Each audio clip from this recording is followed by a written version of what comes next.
Brittany Matthews, and welcome to the Promotion Lady Show.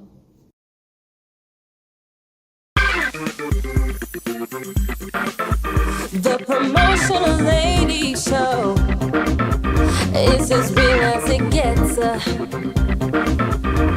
She's putting it down for you. I said you haven't seen nothing yet. The Promotional Lady Show, putting the real back into reality. Come on and join us. Yeah, the spoken truth you will see.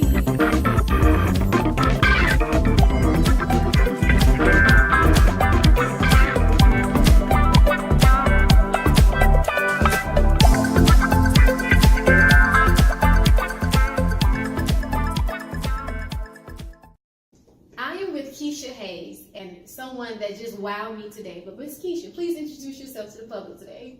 Hi everyone, my name is Kesha Hayes. I am the CEO and owner of Professional Development and Training Services.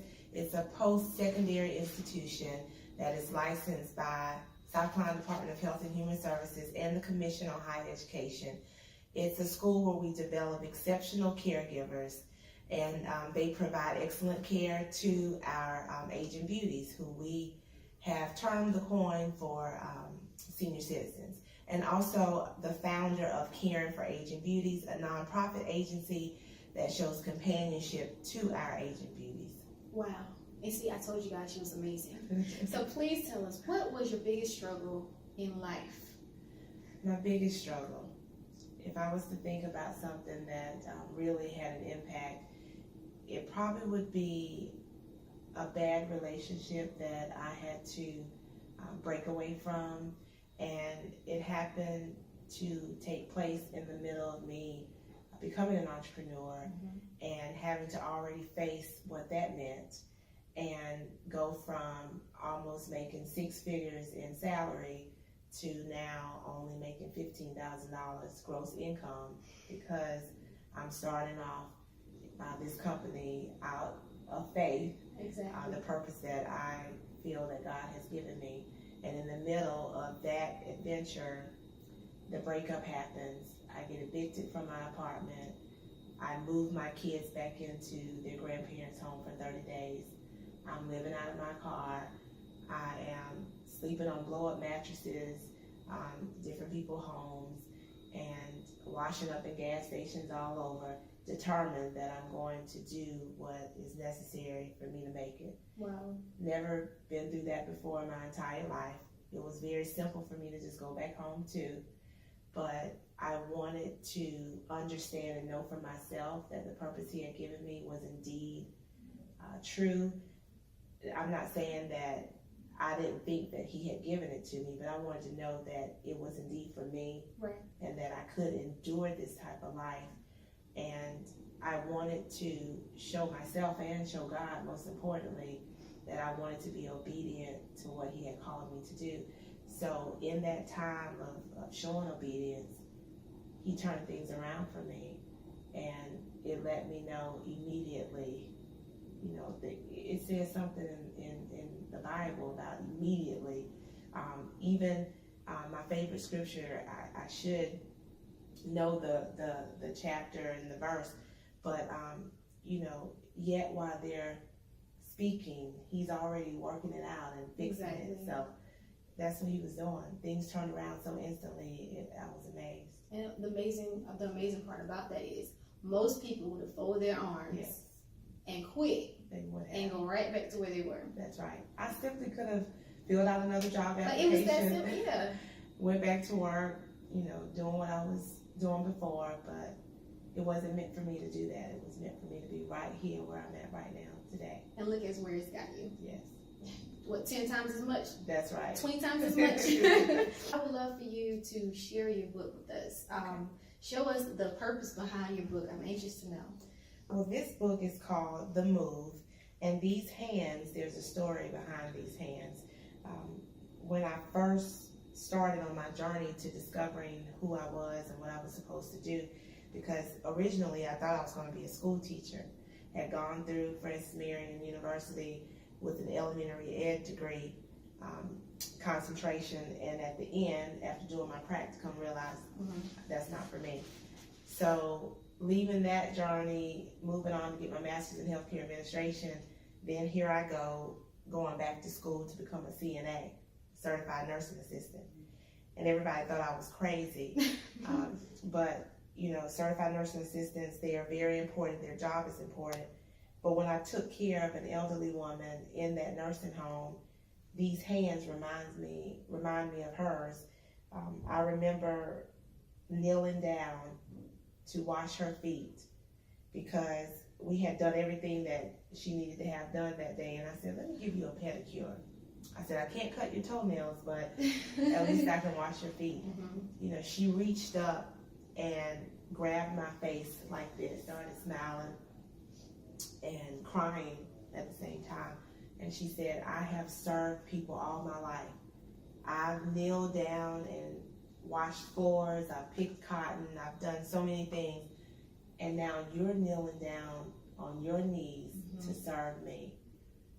I was blown away. I went to my car that day and I just knew that that was for me. So this book is comprised of my experiences in the assisted living communities, in other healthcare entities, where I'm trying to share awareness about what it means for a senior to have to leave their home and move to an assisted living community. Right. What it's like being in an assisted living community and not having families coming to visit you. What they do to get you in the assisted living home. Rolling out the red carpet for you when you first visit, and then what really happens behind the scenes. So it's a very short story. It's almost like a journal because the main character is Mrs. Drayford, and she's writing her experiences. Okay. And so we get to share experiences but yet raise awareness. And of course, Mrs. Drayford is not really in an assisted living community. It just happens to be the last name of a Asian beauty that I love and admire.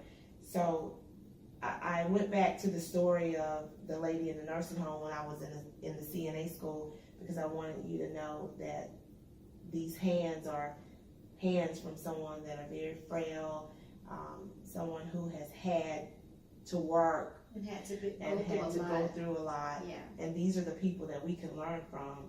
And so writing this book, The Move, about a transition for a senior moving from home to assisted living, Right. it sparks all types of awareness for all the things that they go through, the families go through, hoping that the community will see that and treat their loved one differently and be an advocate for them. Because this is living history. Yes. Living history. Living history. And we do not want to miss out on this history. Of course, we're writing our own and doing our own lives, trying to leave our own legacy. That's right. But we cannot forget about those who have left their legacy here. They have paved the way for us. They sure have. Because of them, we can. And every chance I get to be able to be a voice for them and the voice for people that care for them, then that's what I tend to do. And that's so special. Yes. And I thank you so much for actually taking your time, risking it all, your family, Yes. living in cars, anything. You are a very huge asset in the community. And thank you so much for what you do, because it takes a special person to do this. It does. I So- appreciate you letting me share. No problem. Now, I would love for you to share your wonderful event that's happening this Saturday. Oh, yes. I'm so excited about that. So we have an event called Making a Difference in You, a Caregiver Gala. So it's a gala that we've had for 3 years in a row. This is our 3rd annual one. All caregivers from the state of South Carolina, they come and they have fun celebrating themselves, being able to network with other people and make job connections. If there are people there that can place them in careers, our school does that too. But it's just about saying, I recognize the importance of the work you do.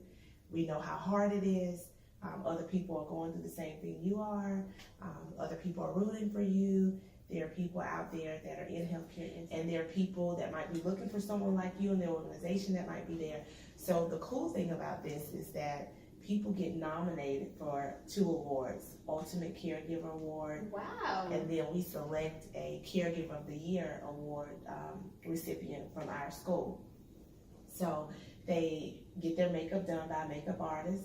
They get driven to the gala. So this is a VIP treatment here. Yes. Wow. Piece of advice you can give our audience today.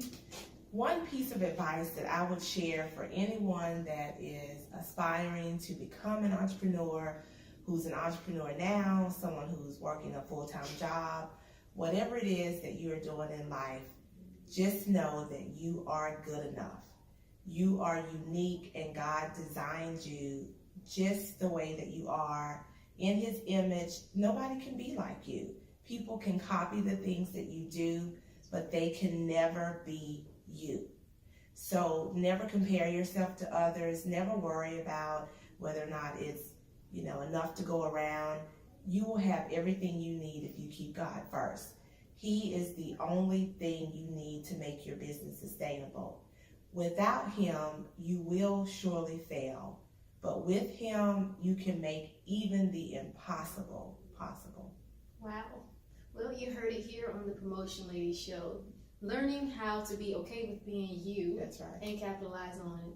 And keeping God first. Right. Keeping God first. Well, thank you so much, Kesha, for being a guest on my show today. Where everyone can find you. Thank you so much for having me. This has been awesome. We had a conversation off record, and she is amazing. Thank you for giving people like me a platform to be able to share my story. People can follow me on Facebook at Kesha Hayes, the public figure site, also professional development and training services, and Caring for Aging Beauties. That will lead you to other social media outlets, but you can also call us at 803-420-1930. Great. Well, thank you so much for, like I said, being a guest on my show. Please follow her. She's amazing. But of course, you can find this video on YouTube, on our social media site, The Promotion Lady of The Promotion Lady Show. And of course, you can see our videos on our new television network, TPO Network. And thank you so much, and have a blessed day.